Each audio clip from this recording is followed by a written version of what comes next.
किया जाता। दान का मतलब ये नहीं होता कि जो किसी काम का नहीं हो।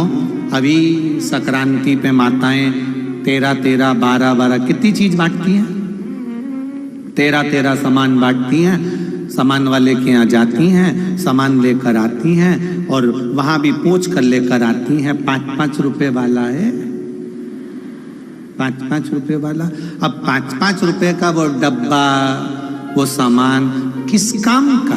यहाँ जितने लोग बैठे हो तुम्हारे घर में, वो संक्रांति का सामान पिछले साल का अभी तक कहीं ना कहीं पड़ा है, और ये भी सामान कहीं ना कहीं पड़ा रहेगा, फिर वो सामान कहीं ना कहीं पड़ा रहेगा। शिव महापुराण की कथा कहती है, दान उस वस्तु का होना चाहिए जो तुम्हारे लायक हो, तुमको प्रिय हो, तुम्हारे आनंद के अनुकूल हो। तो यहां तक शिव पुराण कहती है कि प्लास्टिक का सामान देने से अच्छा है श्री शिवाय नमस्तुभ्यम कह दो, उतने में ही काम चल जाता है। उतना ही कह, राधे राधे कह लो, सीताराम कह लो, जय श्री राम कह लो, जय श्री कृष्णा कह लो, विठल पांडुरंगा कह लो, उतने में काम चल जाता। पार्वती जी सुन रही थी, नैनों में निंद्रा समा गई। समाई निंद्रा, पार्वती जी झपकी फिर भरने लगी। अब की बार पार्वती जी ने झपकी भरी, जगाया नहीं जगी, फिर जगाया फिर नहीं जगी। क्रोध आ गया शिव जी को। शंकर भगवान ने पार्वती जी को हिलाया। सोते को जगाना, जो काम में सो रहा है, लोभ में सो रहा है, आसक्ति में सो रहा है, वासना में सो रहा है, उसको जगाना श्रेष्ठ। जगाओ। कोई कथा में सोए तो भी जगा दो। वैसे तो कोई सोता नहीं है, पर फिर भी मान लो सो जाए, कोई भरोसा नहीं, जगा। सो रहे हो, उठो जरा, जगाइए। जगाने का प्रयास करें।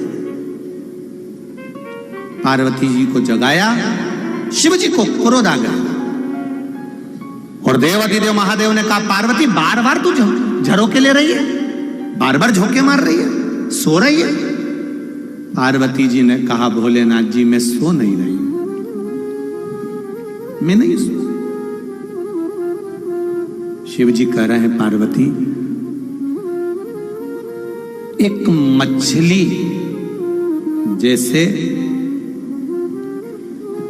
मछली जैसे बार बार लहर मारती है, झोंका मारती है, तो उस तरह से मार रही है। और मुझके मेरे सामने तू कह रही है कि मैं सो नहीं रही हूं, मैं देख रहा हूं। पार्वती जा, अपने पति से ज्ञान की बात सुनने की जगह तू नींद ले रही है।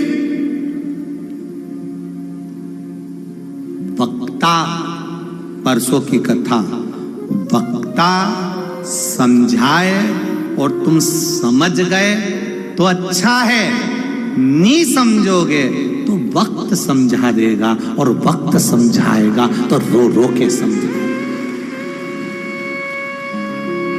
वक्त समझाएगा पर वो रो रो के समझाए, वक्ता समझाए, समझ जाओ।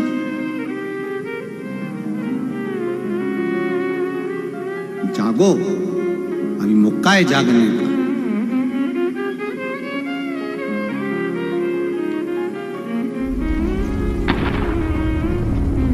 यहां पर गश्ती लगाने वाले आते कि नहीं आते मालूम नहीं। हमारे शहर में, सीहोर में, रात्रि के समय सीटी बजाने वाले आते हैं, आधी रात को सीटी बजाते हैं, चिल्लाते हैं डंडा बजा के, जागते, अरे बोलो तो जागते रहो। आधी रात को चिल्लाते हैं, जागते रहो, तो भी कोई जागता है? इधर मुंह करके सो रहे थे, इधर मुंह करके सो जाते, और कोई नहीं जागता। रात को वो चिल्लाते हैं और दिन में कथाकार चिल्लाते हैं।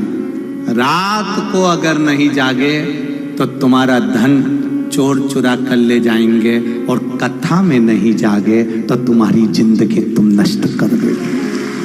जाग जाओ, वक्ता जगा रहा है, कथाकार जगा रहा है, कीर्तनकार जगा रहा है। तुम्हें जगाने का प्रयास। शंकर भगवान को क्रोध आया और देवादिदेव महादेव ने कहा दिया, पार्वती मैं तुझे श्राप देता हूं, तेरा पति तुझे ज्ञान दे रहा है, देवादिदेव महादेव तुझको समझा रहे हैं और तुम मछली की तरह झरोका ले रही है। मैं तुझे श्राप देता हूं पार्वती, तू मछुआरन बनेगी, मृत्यु लोक में जाकर एक मछुआरन का जन्म पाएगी। ये मेरा श्राप है तुझे।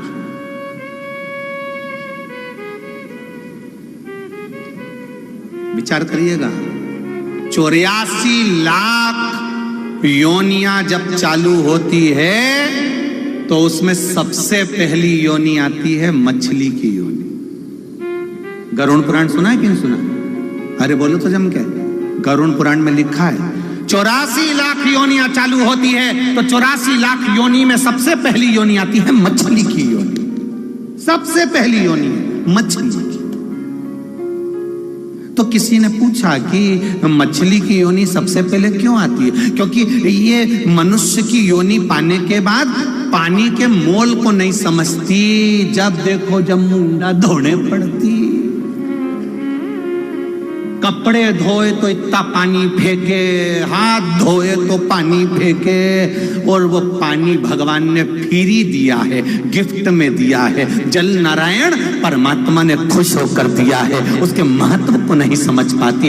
इसलिए पहली योनि, बोलो जम के बोलो, मछली की है। तो जीजियों जरा अच्छे से सुन लेना,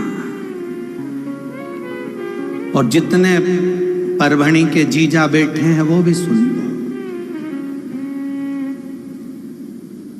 अगर ये मछली बनी तो तुम भी मछला बनोगे, तो थोड़ा ध्यान रखिएगा। बड़ी पहली 84 लाख योनि में पहले नंबर की योनि है मछली।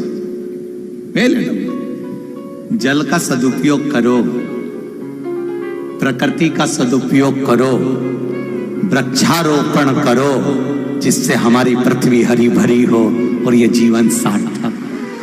समझो उसके महत्व को। हम नहीं समझते।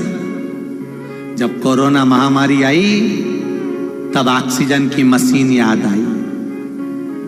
इससे पहले कोई नहीं जानता था कि ऑक्सीजन की मशीन भी होना चाहिए। ऑक्सीजन की मशीन की तो जरूरत ही नहीं पड़ती। अगर अपने पूरी कॉलोनी में पेड़ ही पेड़ लगे होते, वृक्ष लगे होते, तो फिर ये ऑक्सीजन की जरूरत नहीं पड़ती। जरूरत जब पड़ी, जब हमारे पृथ्वी पे से पेड़ कटना प्रारंभ हो गए, वृक्ष कटना प्रारंभ हो गए, वृक्ष समाप्त होने लगे, तब समझ में आएगा। मेरा श्राप है पार्वती, तुझको तू मछुआरन बनेगी। पार्वती जी की आंख से आंसू बहने लगे, मुझे क्षमा कर दो नाथ, गलती हो गई। पार्वती तू मेरा कहना नहीं मान रही, मैं तुझे कथा कह रहा हूं, सुना रहा हूं, और तू बार बार झपके ले रही है एक मछली की तरह। पार्वती की आंख में आंसू भर गया, क्षमा करो नाथ। शिव जी ने क्षमा नहीं करा। पार्वती जी पृथ्वी पर गई, एक पेड़ के नीचे, वृक्ष के नीचे पार्वती जी छोटी सी कन्या के रूप में रोने लगी। कन्या के रूप में रो रही।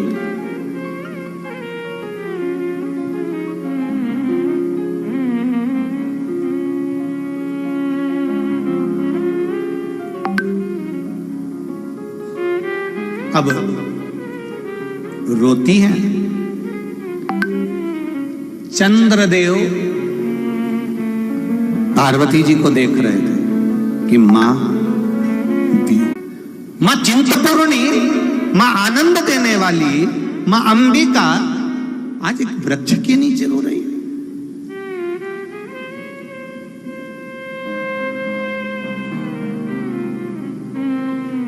अश्रु का बिंदु नीचे गिर रहा था। चंद्रदेव ने उस अश्रु के बिंदु को मां के उठा लिया। अश्रु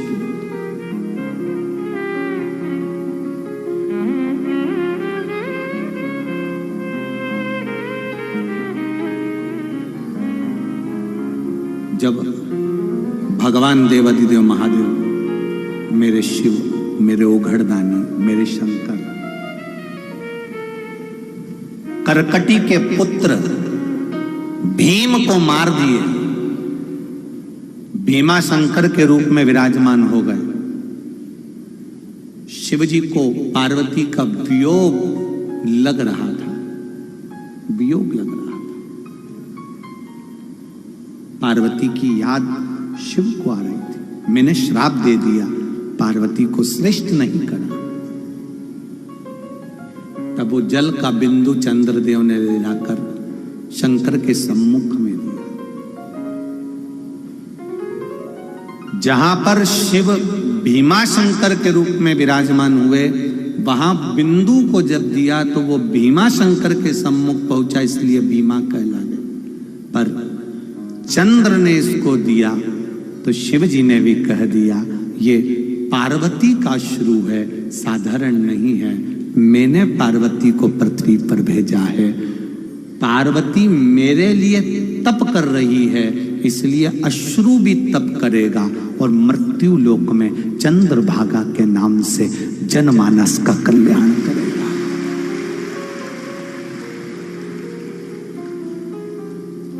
कब काम आया वो चंद्रभागा का तट, चंद्रदेव के हाथ का वो अश्रु।